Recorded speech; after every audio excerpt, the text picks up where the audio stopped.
नमस्कार मंडळी. Sunday special मी मस्त अशी एक शाही रेसिपी घेऊन आली आहे. हो मंडळी, ही आहे शाही पनीरची रेसिपी. सो मंडळी, तुम्हाला दिसतच आहे त्याचा शाही लुक, म्हणजे तुम्ही बघू अगदी तोंडात पाणी सुटेल इतकी अप्रतिम रेसिपी झाली आहे. तर मंडळी, वेळ वाया न घालवता झटपट आपण ह्या शाही रेसिपीला सुरुवात करूया. आणि हो, रेसिपी जर आवडली तर जाता जाता चॅनलला सबस्क्राईब नक्कीच करा.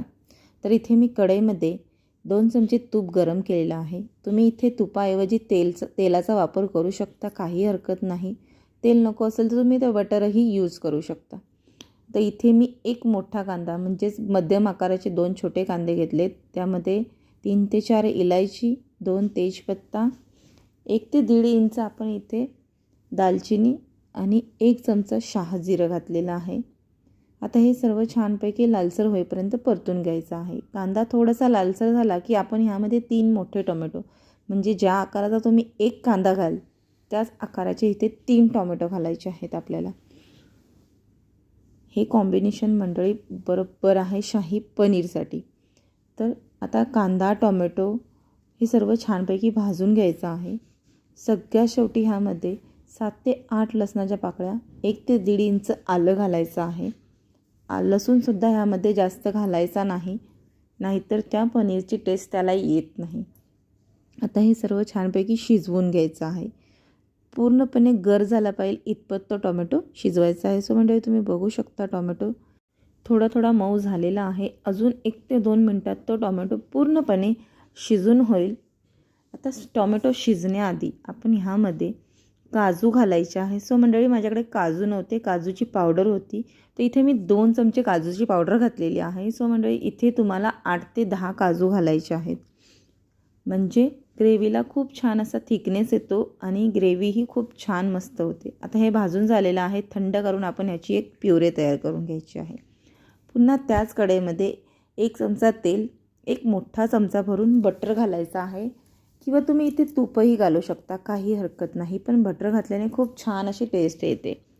पुन्हा अर्धा चमचा जिरे, सोबतच त्यामध्ये अर्धा चमचा हळद आणि 1 मोठा चमचा लाल तिखट, सोबतच अर्धा चमचा काश्मीरी लाल तिखट घातलेला आहे. आता हे मसाले एखाद मिनिटभर परतायचे आणि लगेचच त्यामध्ये तयार केलेले प्युरे ॲड करून घ्यायचे आहे, म्हणजेच ग्रेव्ही.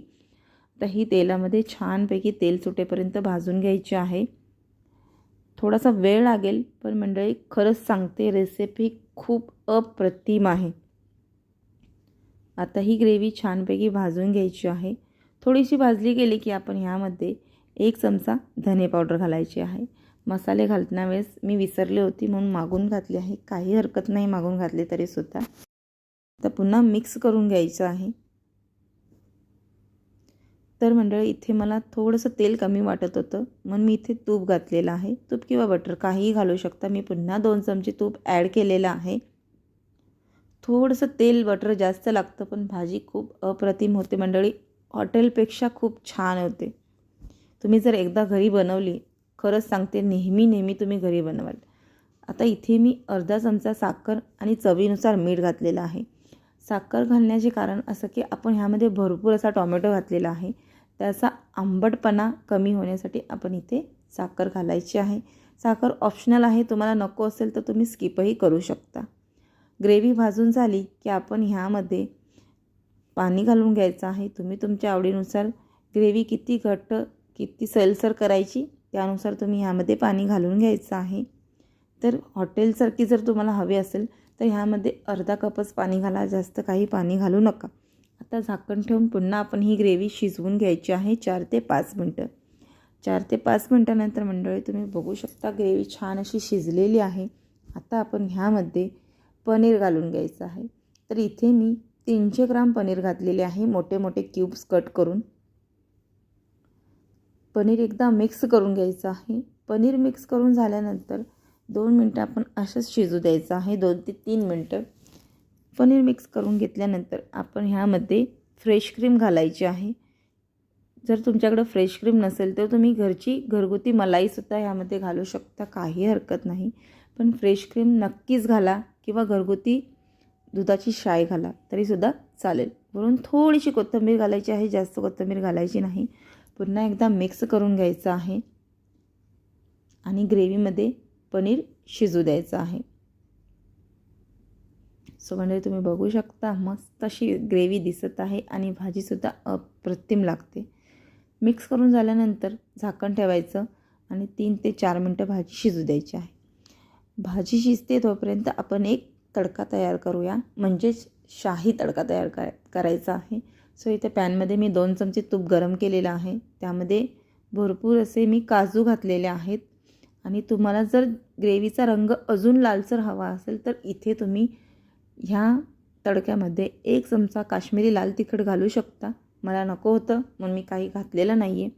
मस्त अशी काजू लालसर होईपर्यंत भाजून घ्यायचे आहेत तुपात. काजू भाजून झालेले आहेत. आता आपण हे भाजलेले काजू डायरेक्ट भाजीमध्ये घालायचे आहेत. हे पहा मस्तच आहे की नाही शाही तडका. तर हे मिक्स करून घ्यायचं आहे. तर मंडळी तयार आहे आपली शाही पनीरची रेसिपी. आहे की नाही मस्त अशी रेसिपी. झटपट म्हणता येणार नाही पण रेसिपी खूप अप्रतिम आहे. तर मंडळी आपण आता प्लेटिंग करून घेऊया. तर इथे मी भाजीसोबत खाण्याकरिता गार्लिक लच्छा पराठा केला होता आणि ही पहा भाजी अप्रतिमच, बघूनच तोंडाला पाणी सुटेल इतकी छान आहे. तर मंडळी तुम्हाला जर माझी रेसिपी आवडली असेल तर व्हिडिओला लाईक, शेअर आणि सबस्क्राईब करा. सोबतच बेल आयकॉन बटन दाबायला अजिबात विसरू नका, जेणेकरून तुम्हाला नवनवीन रेसिपीचे नोटिफिकेशन येत राहतील. पुन्हा भेटू अशाच एका नवीन रेसिपीसोबत. वेळात वेळ काढून पूर्ण व्हिडिओ पाहिल्याबद्दल मनापासून खूप खूप खूप थँक्यू.